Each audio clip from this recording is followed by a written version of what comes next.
Russia said on Saturday it had arrested 11 people, including 4 suspected gunmen, in connection with a shooting rampage that killed well over 100 people in a concert hall near Moscow, the deadliest attack in Russia for 20 years. Reuters' Lauren Anthony reports. Militant Islamist group Islamic State have claimed responsibility for Friday night's attack, the deadliest in Russia for 20 years. The shooting took place at Crocus City Hall in Krasnogorsk, a concert venue just west of Moscow where a Soviet-era rock band were due to perform.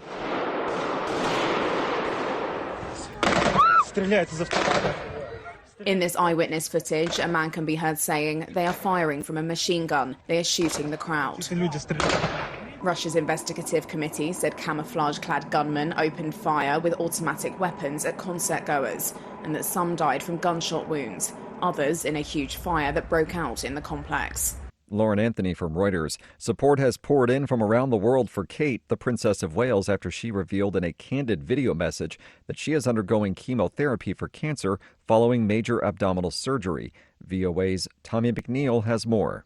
Support on Saturday came after the princess spoke about the huge shock and incredibly tough couple of months for her family after her diagnosis. The message follows weeks of frenzied speculation on social media about her health and well-being. The announcement will at least partly tamp down the intense and sometimes fantastical speculation and conspiracy theories about her condition that have multiplied on social media since Kensington Palace announced in mid-January that she had been hospitalized for unspecified abdominal surgery. Tommy McNeil, VOA News. You'll find expanded coverage of world news and events at our website, voanews.com. This is VOA News. Lebanon's displaced celebrate Ramadan amid fears that the border conflict might become the new normal. AP correspondent Rika Ann Garcia reports. Lebanon's displaced are celebrating Ramadan amid fears that the conflict between the militant group Hezbollah and Israeli forces might become the new normal. About 60 families are celebrating the Islamic holy month at an abandoned hotel in southern Lebanon, far from their homes. They're among the roughly 90,000 people who are trying to escape the shelling and airstrikes. For a while, many hoped that a ceasefire would coincide with the start of Ramadan, but weeks have passed without clear prospects for a solution. The Lebanese government has promised to compensate residents of the south whose homes have been damaged or destroyed. But according to officials, the funding hasn't been secured. I'm Rika Ann Garcia. President Joe Biden has signed a $1.2 trillion package of spending bills that Congress just passed, ending the threat of a potential partial government shutdown. The legislation was approved by senators early Saturday, with passage coming nearly 6 months into the budget year. The White House said Biden signed the legislation Saturday at his home in Wilmington, Delaware, where he was spending the weekend. The budget process was slowed by conservatives who pushed for more policy mandates and steeper spending cuts than a Democratic-led Senate or White House would consider. Biden says the agreement was a compromise, quote, which means neither side got everything it wanted. The FBI tells passengers on the Alaska Airlines flight that lost a panel they might be crime victims. AP correspondent Julie Walker reports. The FBI telling people on board the Boeing 737 MAX that lost a door plug mid-flight in January they might be victims of a crime.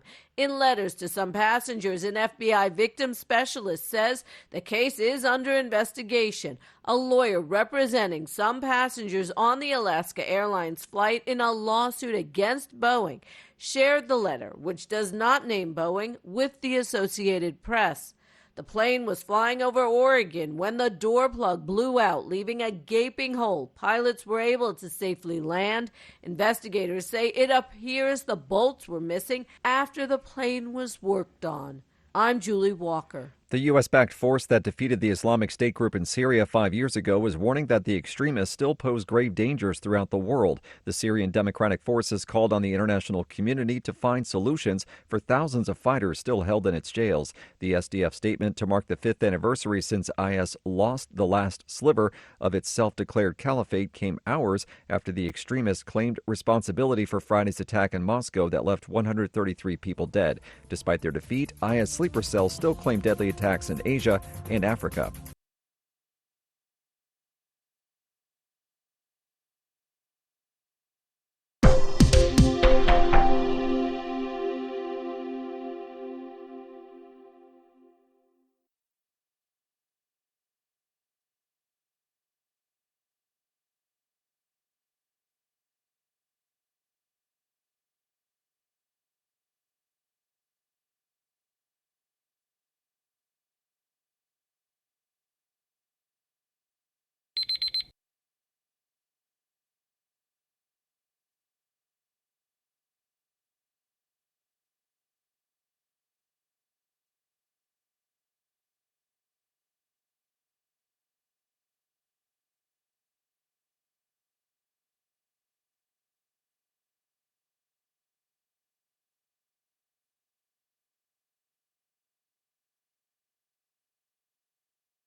Thank you for watching. Can you do me a favor? Please leave a comment in the comments section below. That would really help. Thank you, and see you again soon.